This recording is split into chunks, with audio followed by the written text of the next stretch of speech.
having staff in the building. We've had staff in the building all along, but really having everybody in the building, it just feels good. There's a lot to do, and it's overwhelming, but it's really just great to see everyone and have everyone here. So we can't wait to have the students with us.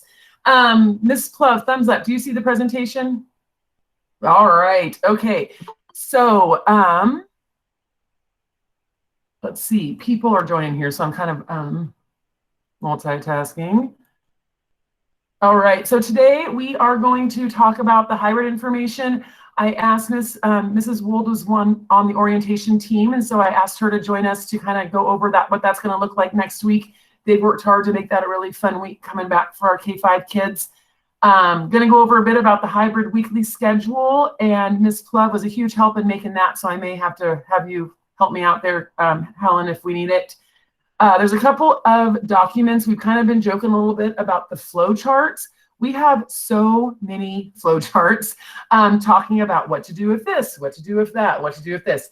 It's a bit overwhelming, but I'm going to share a couple of important ones the district has created, and then there'll be more that we'll be sending out as we move forward in this process. There's a communication flow chart, air ventilation information, then I have some upcoming important upcoming dates.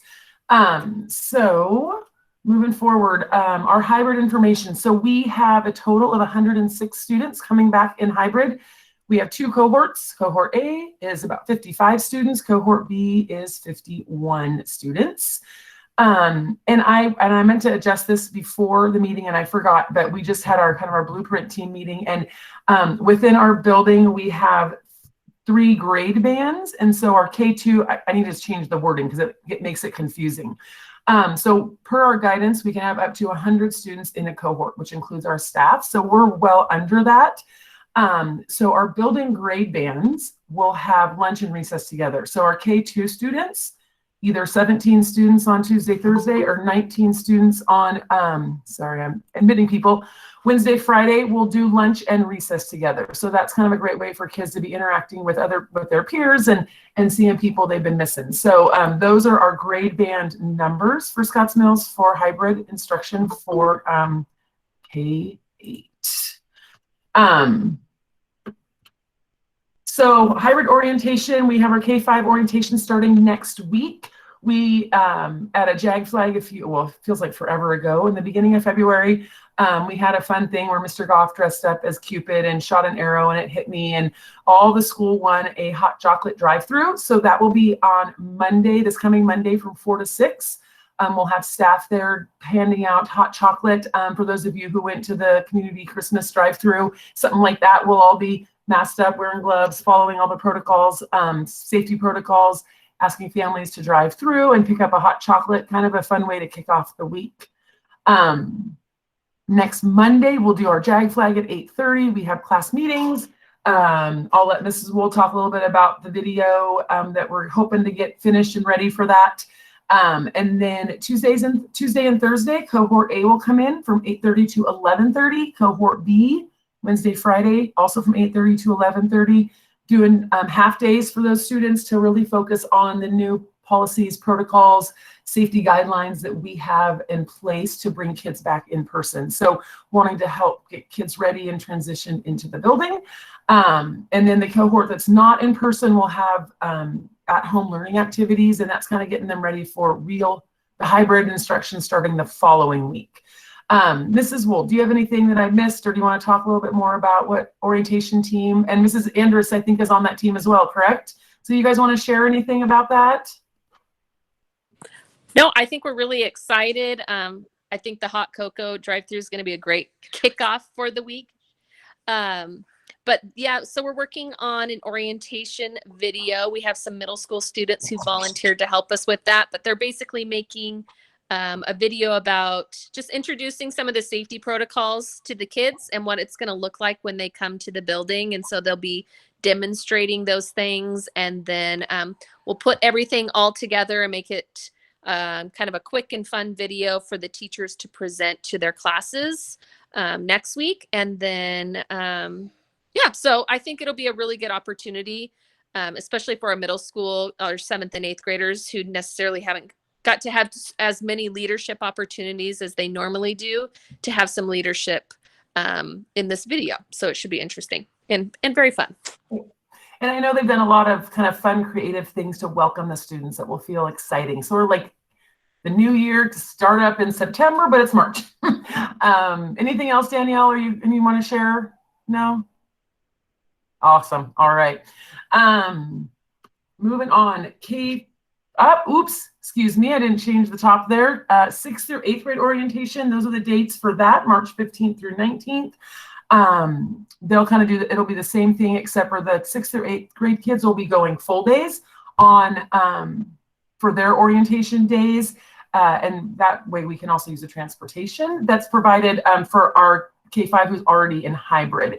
And that's what I forgot to add for K-5 hybrid next week is there is transportation. So if your child rides the bus, that is provided next week for hybrid. I mean, for orientation. Oh, lots of words. And that's the week of March 15th through 19th. So here's a weekly hybrid schedule, and teachers, please help clarify if I make it confusing. We have our Mondays, we'll have the JAG flag. There'll be some class meeting, the teachers like AG check-in class meetings. It's the only time the whole class will get to be learning together, so it'll keep them connected with their classmates. They'll be doing that at-home learning. If there's extension of work given when in person or sent via Edgenuity or Seesaw, that will depend on the grade level. Teachers will have their office hours, and different case-by-case students have intervention or extension activities, special ed support. There might be those sorts of things, but that's mostly an at-home learning day. Tuesday, Thursday, if you're cohort A, you're in-person learning at Scotts Mills, and if you're cohort B, you're doing those at-home learning activities. Those also there could be some live meetings with either an assistant, Mrs. Cross, the counselor, or Mr. Goss for our special ed students, and that's again case by case. And then Wednesday, Friday, it just flips, and our cohort B, L through Z, is here in the building, and our cohort A is learning, doing at-home learning activities. So a day in the life of a hybrid student. So they will arrive to the building and they go to their classrooms. We're working really hard on kind of cleaning up the drop-off pickup procedures. So that's something we need to work on, kind of waiting on the bus, confirmed bus times and working out our schedule. So we'll get those out to you as soon as we can. What we do know is parents are not allowed to get out of their cars. So what we do know is parents will be, if you're dropping off your students, you need to drive through. So we're trying to alternate the bus drop-off and pickup time with parents drop-off and pickup. We're working on that, and we'll get that information to you as soon as we have it confirmed. Students who want to have breakfast can eat it in the cafeteria. Students will have their morning and afternoon recess on the playground. Morning, not before school morning, but a little morning break. Although, Ms. Love, am I correct on that? There's a morning and an afternoon, right? Yes. There is for K through 5. There's a 15-minute break in the morning and a 15-minute break in the afternoon. Okay. The afternoon one, however, will be on the playground if the weather is nice. Remember, the gym is being used in the afternoon. Yes. Yeah. So if we don't have great weather, then we'll be doing break will be in the classrooms. They will be on the playground, get to use the playground. I see Tessa's on here again. I hope she heard me repeat that. We're still using the playground. I know she was real excited about that last time. Indoor recess in classrooms, if there is bad weather in the afternoon, you do get to have, kids will be having lunch in the cafeteria. That's something we're really excited about. Our cohort, our grade bands are small enough. We'll have K2, 3, 5, and 6, 8 able to eat in the cafeteria. So, of course, with the social distancing and kind of creative seating, but we're excited to be able to offer that. We're also going to have students, as much as we possibly can, eat outside.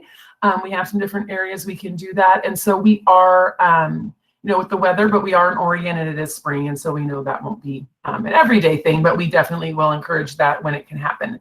And they do get PE every day with Miss Plug. So we're able to get their PE.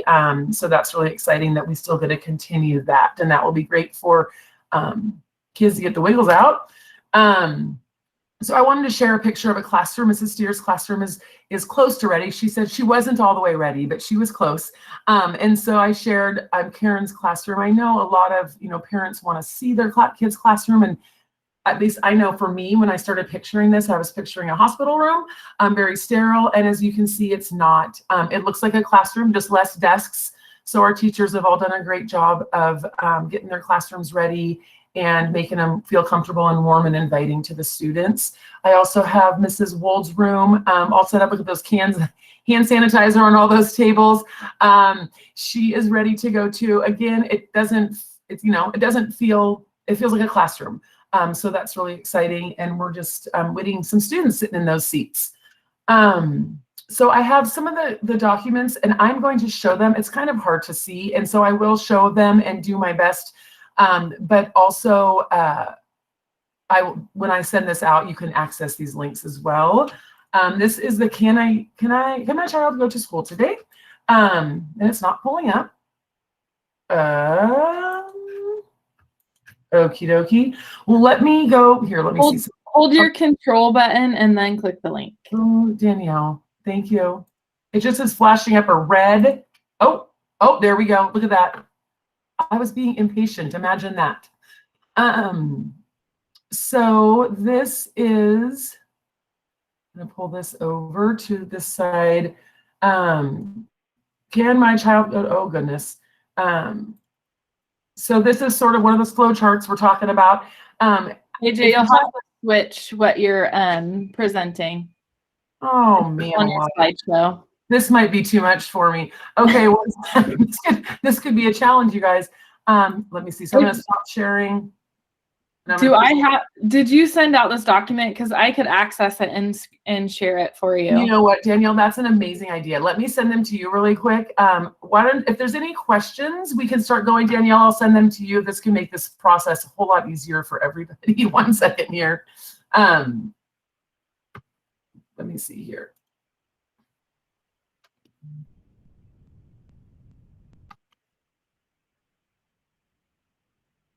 Okay, let me send it to you, Danielle. Taryn, halftime entertainment, you're in charge. Any questions? Any entertainment? Anybody know how to sing? Henley, can you do Humpty Dumpty for us? Okay, go ahead. Humpty Dumpty sat on a wall. Humpty Dumpty had a great fall. All the king's horses come to visit. Couldn't put Humpty together again. So what happened? And then they ate Humpty Dumpty. Good job, Henley.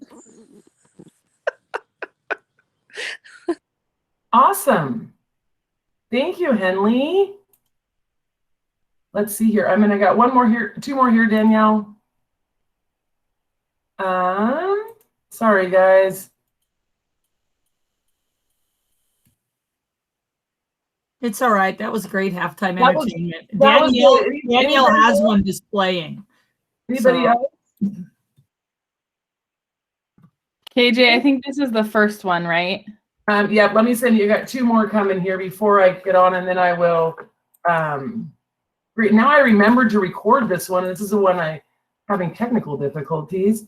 I think I've sent you all of them, but Actually, welcome to my world every day, Mrs. gosh, Jordan. no kidding. Okay. Don't feel badly. Oh, have mercy. Okay, here we go. I am going to, now I have lost you all. Danielle, are you presenting for us? Okay, yes. So the first one, can my student go to school today? So something we all do already when our child tells us we don't feel very good. Although usually I tell my child to suck it up. But right now we have to be a little more careful on when we're sending our kids to school not feeling well. So you can see, has your child been diagnosed or suspected of having COVID? If so, there's process right there. Is your student experiencing these things, following the flow chart? All of these are very clear on what you need to do. There's also, if they fall into the yes, there's COVID symptoms or there's concerns about COVID, then that's definitely something you need to make sure that's communicated with the school so we can follow up on our protocol on on contact tracing and whatnot. So these documents will all be sent to you via Parent Square when I send this presentation out. So that is the first one. Or any questions while Danielle has that up currently? All right, I'm gonna have a chance at the end for more questions. All right, Danielle, can you do the next one? Oh, sorry, Bonnie. Did it work? Sorry, my computer is being slow. What happens if somebody does come down with COVID? Like, are we shutting the school down? What's the protocol for that? There is a I have it here behind me, a COVID scenario that basically we have to follow a very clear process. Because school is not shut down, the cohort could be shut down, or the classroom could be shut down. We have really clear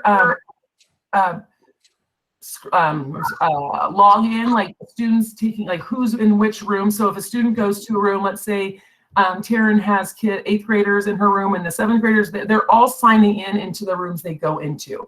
So that piece is really important. And there's a flow chart, which will tell us what to do depending on where the student's been, what classrooms they've been in, what contacts have been made. So the whole necessarily cohort might not be shut down. It might just be that class, or depending on the student and what classes or people they're connecting with. And it's so that's not the whole school's not shut down. It's just that class or possibly that cohort, depending on the situation.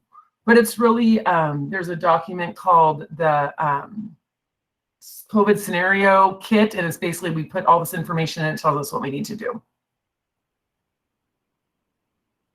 Does that answer your question, Bonnie? Okay, Danielle, COVID communication flow chart.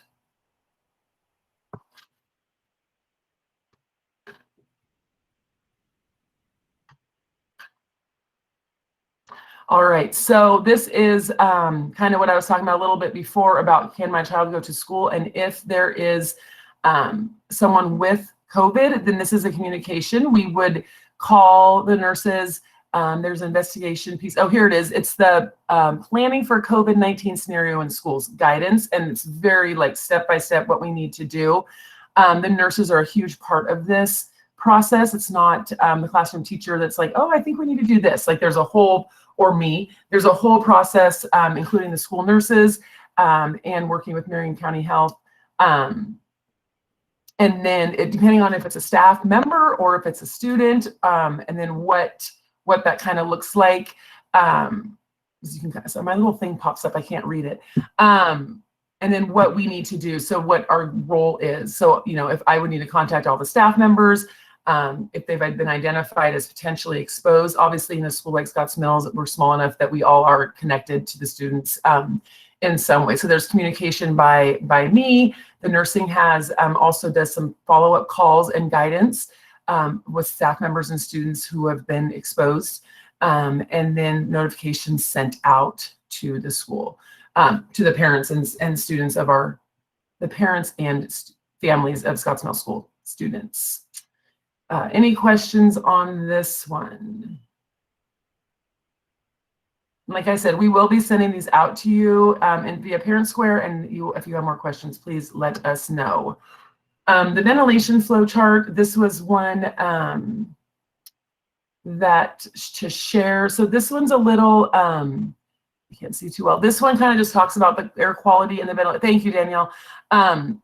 So each classroom in our school, each space in our building went through a air quality test, and was either systems could maybe have been upgraded. I don't believe any of ours were. Because we have outdoor hallways, we have enough, and the airflow there's enough outdoor air coming through our building.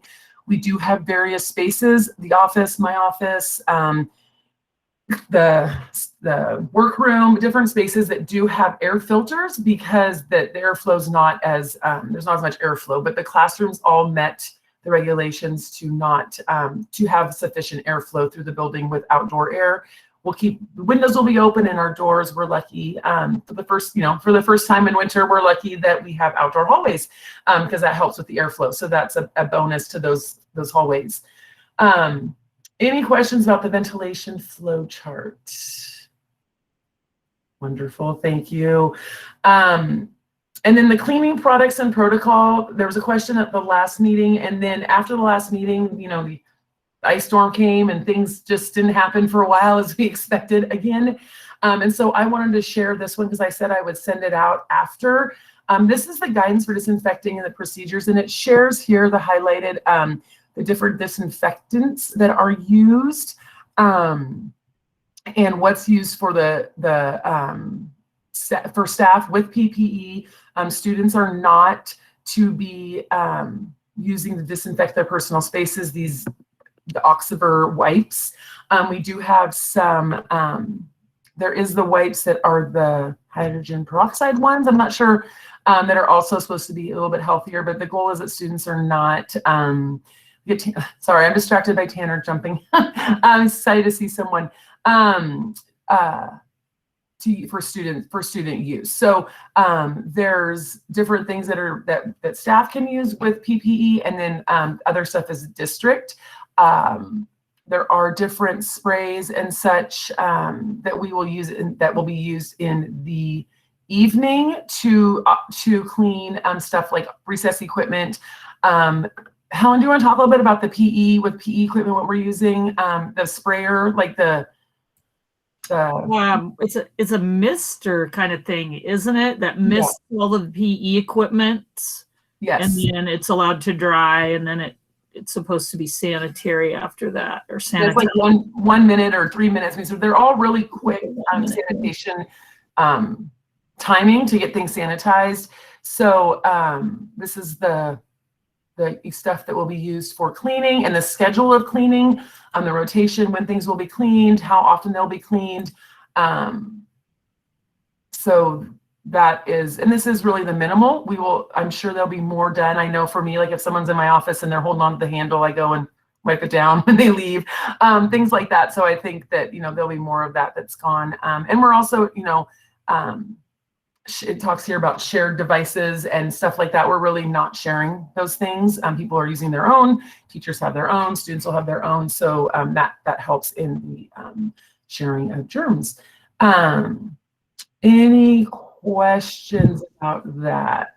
Yes. Mrs. Jorgensen, there's a question in the chat directly related to the air ventilation. It says, does that mean the doors and windows will be open during class? We will as much as we possibly can. Now, if it gets to be really cold and it's like we're freezing, then we might shut it a little bit. But yeah, we are encouraging those doors to be and the windows to be open at all times. So we're going to be sending out, and we're working on a kind of welcome back letter information packet, encouraging students to bring water bottles. Students can fill water bottles, and Ms. Plug, you'll be really excited to hear we get to use our water bottle filler in the gym, which is super exciting because we got that thanks to our PTC after we shut down last year. So we haven't got to use it. It got installed and then it got taped up.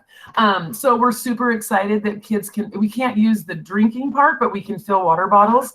Our PTC is helping us by purchasing some disposable water bottles for kids who may forget them, but we're going to encourage kids to bring them, as well as to dress warm, encouraging kids to bring an extra jacket because it might be kind of chilly in the classroom to keep that airflow going. But yes, they will be open in the classroom doors, and windows will be open during the day. The bus barn is also saying, the windows, they're going to be cracking more windows on the buses. So if your child rides the bus, being dressed warm on the bus as well. So any more questions on that document? Like I said, I will be sending those out.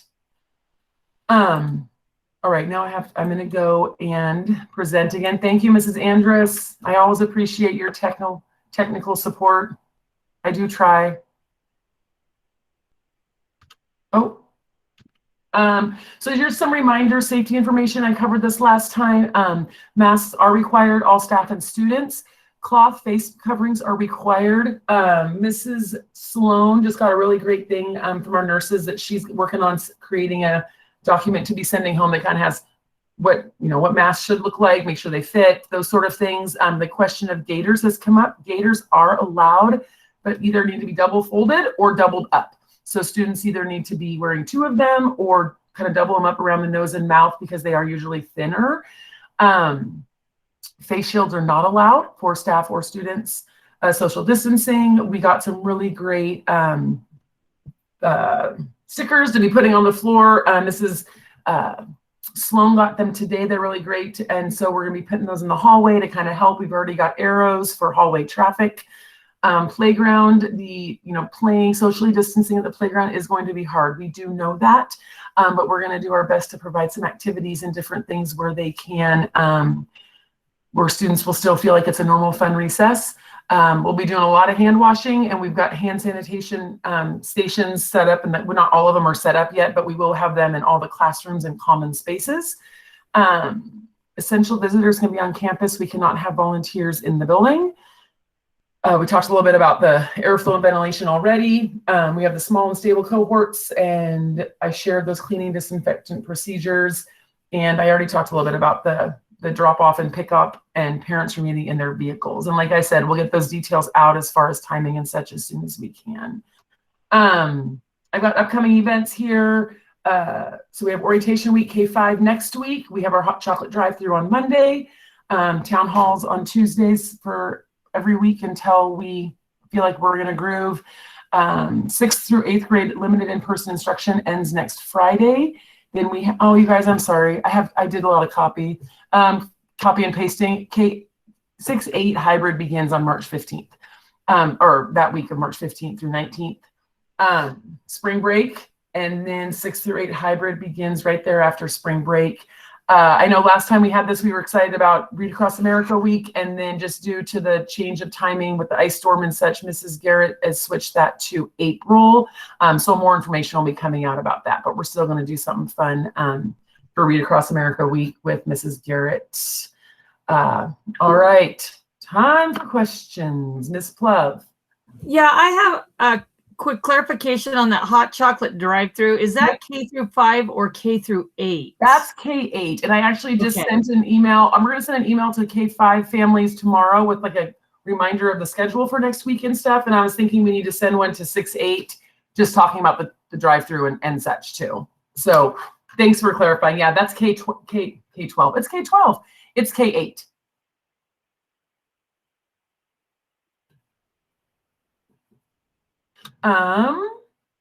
Any questions? I'm sure there's plenty of questions, but anything that anybody has questions about specifically?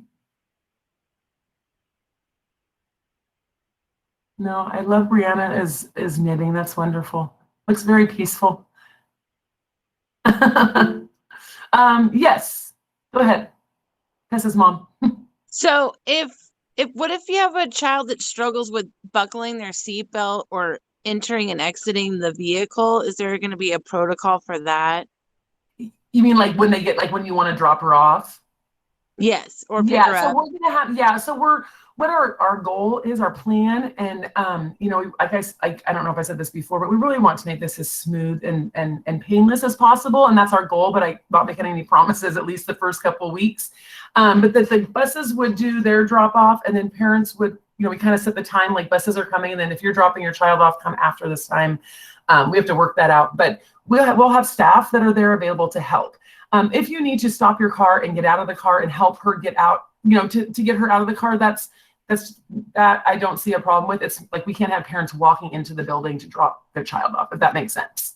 So we do want her to get out of the car safely. Good question.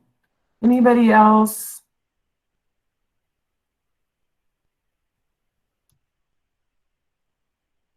Oh, it's so quiet. Is that Francis back there? Say hi, friend. Hi. Hi, Francis. How are you? Good. Are you excited to come back? Guitar with my dad. You're playing guitar with your dad? Oh, you made a guitar. That is amazing. Yeah. That's cool. I love it. Say bye. Hi. Bye. Anybody else have questions? I will send this out. Like I said, last time I didn't, but I will send out this. And and then attach those documents so they're easy for you guys to see. And then you can ask questions if some come up once you're looking at it. I don't know, anything I'm missing, staff that's on, anything we're missing? I just wondered if something's been sent home about school supplies, or did we already talk about that? You know what? I don't know if we did, but we probably should add that on our parent thing. We're not asking parents to send school supplies with kids because we know you have already purchased your fair share of home school supplies, and you will be needing some of those at home. And so our PTC is helping us a bit, and then we're ordering different things to help the students here in the building. So we're not needing parents to bring school supplies. Or students to bring them. Each student will have a kind of a tote in their classroom that will have their name on it, and it'll be their stuff, and teachers have created the things that they need their students to have, and Mrs. Sloan's working on getting those filled up, and then we'll have those for the kids here at school, so you don't have to be taking things back and forth.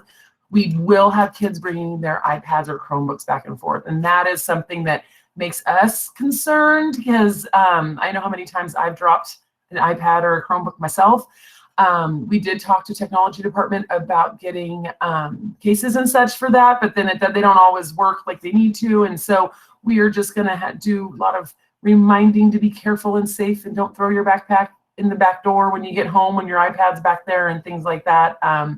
Just crossing our fingers we don't lose too many of them. Mrs. Steers, do you have a question? I do.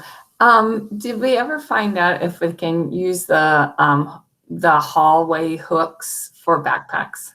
You know what, we were told maybe, but we weren't told for sure. So let's get it. Tomorrow I'll ask confirmation. We have our blueprint walkthrough. Sounds good. Thank you. Mm-hmm. And Mrs. Wool, did you want to address because we are not going to use tubs in the upper grades, are we? Yeah, so the 6th, 7th, and 8th graders will not be using tubs. They will each have their own set of school supplies that we will provide, but kids will be using a backpack, and they will be transporting. It'll basically be a binder with all of their materials, their Chromebook, and I don't know, maybe a book that they just keep in their backpack, and that's what they will be using to take between classes. So no tubs will be needed for the middle schoolers. It might be good too, if your child needs a backpack, is a 6th, 7th, and 8th grader who needs a backpack, because that wasn't on our list to provide, that perhaps you could contact the office. Yeah, we have quite a few in the back here. We could provide them if your kid needed them. Yep. But we were that in the middle school, that's one thing that was not on the list that we were going to provide. We'll provide the notebooks, the pens, the paper, the colored pencils, the scissors, all that. So anyway, thanks. Yep, we do have lots of backpacks here if students need them. Is there any more questions in the chat there? I don't. Oh yes, Bonnie, the resource room. We should check that too. I forgot there was backpacks back there. Yes. K5 will probably need backpacks too to transport iPads back and forth. So if K5 needs backpacks also, to let us know. A message that people need backpacks to let us know. Okay, thank you, Miss Senior. I didn't see you on here. Thanks for joining. Anything else, staff, we want to share? We're trying to communicate as much as we possibly can. We don't want to overload you with communication, but we also don't want to leave you in the dark. So let us know if there's questions that you have that come up or things you want to know. Bonnie, yes. I was trying to overhear on Aubrey's meeting. They said something about the microwave, or maybe it was Zach's, I can't remember now, but can you not send things to be heated up in their lunch? Yeah, we can't heat up. Yep, thank you. We need to do a reminder to everybody. Yeah, we can't use shared microwaves. Okay. We gotta get creative. Hi, Aubrey. Yeah, get creative with lunches. Yeah. Yes. Hi, Aubrey. Somebody else. I keep calling you Tessa's mom because it says Tessa Williams on there. Yes. Here's another question in the chat about our Edgenuity workbooks going back and forth, and I can't address that. So maybe a lower grade teacher or Mrs. I know for me, for 5th grade, they will need them. So they will be transporting those back and forth. Yeah. I will ask teachers to communicate that with their families when they communicate schedules and such. Go ahead. So I just had a question if there's like a certain amount of masks or anything like that that they need to bring. I heard customers coming through Safeway saying, oh, I need 3 masks for them to bring to school and that kind of thing, or they just need the one. No, we're asking students to wear a clean mask daily. We have extra masks here. Mrs. Thompson, one of our ed assistants, has been sewing masks like crazy since September. So we do have some masks here for students if they forget one or if they come and there's breaks or whatnot. But no, we're just asking if they come, and maybe you want to people might want to put a spare one in a backpack if you want, but we're not saying they have to bring so many to have here at school. I'd rather them go back and forth than leaving them shoved into something at school. It seems not as sanitary. Bonnie.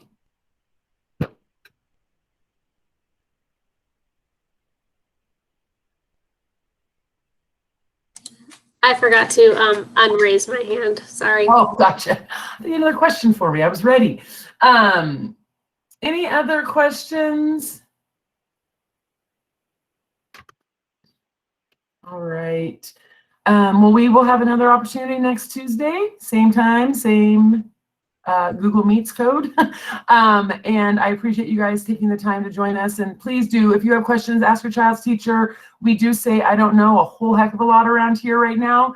But we know stuff. We just don't necessarily know the right stuff right now. So we will definitely get the answers if we don't have them. And look forward to seeing kids on Tuesday. It'll be really exciting to see kids on Tuesday. Like we're thrilled. Yeah, it's going to be great. Hi, Tessa. Any other questions before we hang up? All right, you guys, thank you so much. I appreciate your time this evening. Thank you, staff. I know it's been a long day and we have lots of meetings, so we'll get through it. We will. We will. It'll be good time. Looking forward to it. Awesome. All right, you guys, thank you much. Have a good evening.